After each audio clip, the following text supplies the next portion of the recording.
உயிரிழப்பானது தற்போது நாட்டுல நாளுக்கு நாள் அதிகரித்துக் கொண்டு வருகிறது. 300க்கும் மேற்பட்டவர்கள் உயிரிழந்திருக்கிறார்கள். இந்த வெள்ளத்துல சிக்கொண்ட ஒரு பேருந்துல பயணித்த ஒரு ஜாழ்ப்பாணத்து இளைஞனும் உயிரிழந்திருக்கிறார்.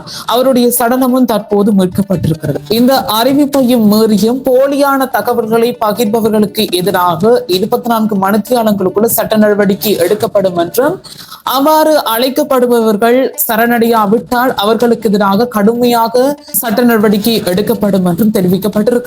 வணக்கம் மக்களே, நாம் இன்றும் கூட சில முக்கியமான செய்திகள் தொடர்பாக நாங்கள் பார்க்க போகின்றோம்.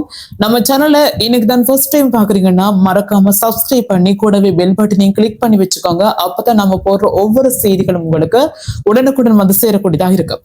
நாட்டுல தற்போதுதான் டிட்வா புயலினுடைய தாக்கத்தால பல்வேறுபட்ட உயிரிழப்புகள், சொத்திழப்புகள் ஏற்பட்டிருந்தது. அது எல்லோருக்குமே தெரிந்த விடயம். தற்போது அது தொடர்பான உடனுக்குடன் செய்திகளையும் அனர்த்த முகாமைத்துவ பிரிவும் தெரிவித்துக் கொண்டிருக்கிறது.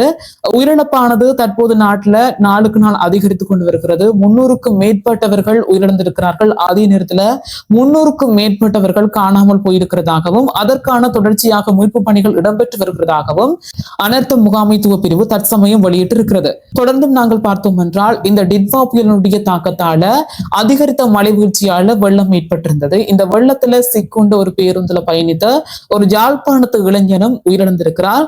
அவருடைய சடலமும் தற்போது மீட்கப்பட்டிருக்கிறது. அது தொடர்பான விடயத்தை தான் நாங்கள் தொடர்ந்து பார்க்க போகின்றோம். அனுராதபுரம் புத்தளம் சாலையில் இருக்கிற கலாவவ பாலத்துக்கு அருகில வெள்ளத்தில் ஒரு பேருந்து சிக்கி இருந்தது கடந்த 28ஆம் தேதி. அது எல்லோருக்குமே தெரிந்தபடியும் சமூக வலைதளங்களையும் இது தொடர்பான விடயங்கள் அதிக அளவுல பகிரப்பட்டிருந்தது. இவ்வாறாக சென்று அந்த பேருந்தானது யாழ்ப்பாணத்திலிருந்து கொழும்பு நோக்கி சென்றிருக்கிறது. அதன் போதுதான் இந்த இடத்துல வெள்ளத்துல சிக்குண்டு இவ்வாறான அனர்த்தத்துக்குள்ளாகி இருக்கிறது. இந்த பேருந்துல சுமார் 70 பயணிகள் பயணித்திருந்ததாகவும், அதே பேருந்துல பயணித்து அந்த யாழ்ப்பாணத்து இளைஞர் தற்போது சடலமாக மீட்கப்பட்டிருக்கிறார். மேலும் இந்த சடலமாக மீட்கப்பட்ட இளைஞர் தொடர்பாக நாங்க பார்த்தோம் என்றால், குறித்த நபர் கடந்த 28ஆம் தேதி அந்த பேருந்துல பயணித்திருக்கிறார். அவ்வாறு பயணித்த சமயத்துல அங்கு வெள்ளத்துல சிக்கொண்டிருக்கிறார். பிறகு அங்கிருந்து மீட்கப்பட்ட நிலையிலும் அங்கிருந்து காணாமல் போயிருக்கிறார். இவர் தொடர்பான விடயங்களை நாங்கள் மேலும் பார்த்தோம் என்றால், இவர் யாழ்ப்பாணத்தில் இருக்கிற தனியார் நிறுவனம் ஒன்றுல கிளையின் வாடிக்கையாளர் முகாமையாளராக பணிபுரிந்து வந்திருக்கிறார். இவருடைய வயது 36 என்றும், இவருடைய பெயர் தணிகாசலம் பத்ம நிகேசன் என்றும் தெரிவிக்கப்படுகிறது. தற்போது அவர் சடலமாக மீட்கப்பட்ட விடயம் அந்த பகுதியில பெரும் சோகத்தை ஏற்படுத்தியும் இருக்கிறது. இவ்வாறாக பல உயிர்கள் இந்த டிட்வா புயலினுடைய தாக்கத்தால காவு கொள்ளப்பட்டிருக்கிறது. இந்த சம்பவம் இலங்கையர்கள் மத்தியில பெரும் துயரத்தையும் ஏற்படுத்தியிருக்கிறது. இவ்வாறான விடயங்கள் ஒரு பக்கம் இருக்கு. இந்த டிட்வா புயல் தொடர்பாகவும், இந்த டிட்வா புயலுடைய தாக்கங்கள் தொடர்பாகவும், அதில் உயிரிழந்தவர்கள் தொடர்பாகவும் பல்வேறுபட்ட தகவல்கள், போலியான தகவல்கள் எல்லாம் சமூக வலைத்தளங்கள்ல பகிரப்பட்டு வருகிறது. ஏஐ தொழில்நுட்பத்தை பயன்படுத்தியும் புதிதாக பல வீடியோக்களை பகிர்ந்து வருகிறார்கள். இதனால மக்கள் மத்தியில் பெரும் அச்சத்தையும் ஏற்படுத்தியிருக்கிறது, குழப்பத்தையும் ஏற்படுத்தியிருக்கிறது. இதற்காக தற்போது போலீஸ் ஊடக பிரிவு ஒரு சட்ட நடவடிக்கை எடுத்திருக்கிறது. அது தொடர்பாக நாங்கள் தொடர்ந்தும் பார்க்கக்கூடியதாக இருக்கு. அதாவது சமூக வலைதளங்கள்ல அனர்த்தம் தொடர்பான போலியான வதந்திகளை பதிவிட்டு பொதுமக்களை பீதிக்குள்ளாக்குகின்ற நபர்களுக்கு எதிராக போலீசார் மற்றும் முப்படையினரால சட்ட நடவடிக்கை எடுக்கப்படும் என்று போலீஸ் ஊடக பிரிவு ஒரு அதிர்ச்சிகரமான தகவலை வெளியிட்டிருக்கிறது.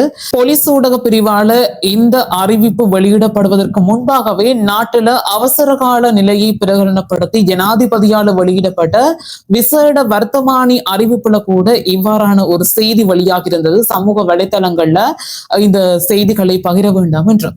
இப்போது நாட்டுல அவசர கால நிலைமை நிலவுவதால பொதுமக்களை பாதுகாக்கவும், நல்வாழ்வை உறுதி செய்தல் மற்றும் மக்களுக்கு தேவையான பொருட்களை விநியோகித்தல், அவர்களுக்கு தேவையான சேவைகளை பெற்றுக் கொடுத்தல் என்பவற்றை நோக்கமாக கொண்டுதான் இவ்வாறான வர்த்தமானியும் வெளியிடப்பட்டிருக்கிறது. பொதுமக்களுக்கு ஏற்படக்கூடிய குற்றங்களை தவிர்க்கிறது, அடுத்து அவர்களுடைய சொத்துக்களை பாதுகாக்கிறது தொடர்பிலையும் அந்த வர்த்தமானியில சில விடயங்கள் குறிப்பிடப்பட்டிருக்கிறது. குறிப்பாக அதிலே பார்த்தோம் என்றால், மக்களை அச்சுறுத்துதல் மற்றும் வதந்திகளை பரப்பி மக்களிடையே பெரும் பயத்தை ஏற்படுத்துதல் தொடர்புல சட்ட நடவடிக்கை எடுப்பதற்கு போலீசார் மற்றும் முப்படையினருக்கு அதிகாரம் அளிக்கப்பட்டிருக்கிறதாகவும் அந்த வர்த்தமானியில தெரிவிக்கப்பட்டிருக்கிறது. ஆகவே மக்களே, நீங்கள் இந்த சமூக வலைதளங்களை கையாளும் போது மிக கவனமாக கையாண்டு கொள்ளுங்கள், இல்லையில் நீங்களும் இதனோடு சிக்கிக்கொள்ள வேண்டிய ஏற்படும். மேலும் சில விடயங்கள் தெரிவிக்கப்பட்டிருக்கிறது. அதாவது வதந்தி அல்லது போலி தகவல்களை வாய்மொழி மூலமாகவோ அல்லது எழுத்து வடிவிலேயோ அல்லது மின்னணு டிஜிட்டல் அல்லது பிற தொழில்நுட்பங்களின் ஊடாகவோ பகிரும் நபருக்கு எதிராக சட்ட நடவடிக்கை உடனடியாக எடுக்கப்படும் என்றும் தகவல் வெளியாக இருக்கிறது. அதாவது சோசியல் மீடியால போஸ்ட்ல டைப் பண்ணி அது ஷேர் பண்றது, அடுத்தது ஏஐ தொழில்நுட்பத்தை பயன்படுத்தி புதிய புதிய வீடியோக்களை உருவாக்குறது என்று பல்வேறுபட்ட இந்த செயற்பாடுகளால இவ்வாறான நடவடிக்கை எடுக்கப்படும் என்று தகவல் வெளியாக இருக்கிறது. இந்த அறிவிப்பையும் மீறியும் போலியான தகவல்களை பகிர்பவர்களுக்கு எதிராக 24 மணித்தியாலங்களுக்குள்ள சட்ட நடவடிக்கை எடுக்கப்படும் என்றும், அவ்வாறு அழைக்கப்படுபவர்கள் சரணடையாவிட்டால் அவர்களுக்கு எதிராக கடுமையாக சட்ட நடவடிக்கை எடுக்கப்படும் என்றும் தெரிவிக்கப்பட்டிருக்கிறது. இவ்வாறான குற்றச்செயல்கள் தொடர்பில் போலீசார் மற்றும் முப்படையினர் நேரடியாக தலையிட்டு விசாரணை செய்யவும் அதிகாரம் அளிக்கப்பட்டிருக்கிறதாகவும் அந்த வர்த்தமானில குறிப்பிடப்பட்டிருக்கிறது. குறிப்பாக தவறான தகவல்களை உருவாக்கி அவற்றை சோசியல் மீடியால நீங்க பகிர்ந்து கொள்றதால பொதுமக்களுக்கு நிவாரணம் வழங்குற நடவடிக்கையும் தடைப்படலாம் என்றும் போலீஸ் ஊடக பிரிவு சுட்டி காட்டியிருக்கிறது.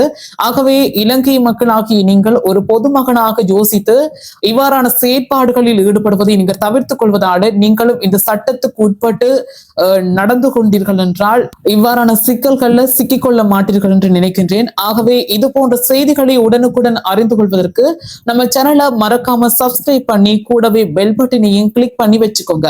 நன்றி.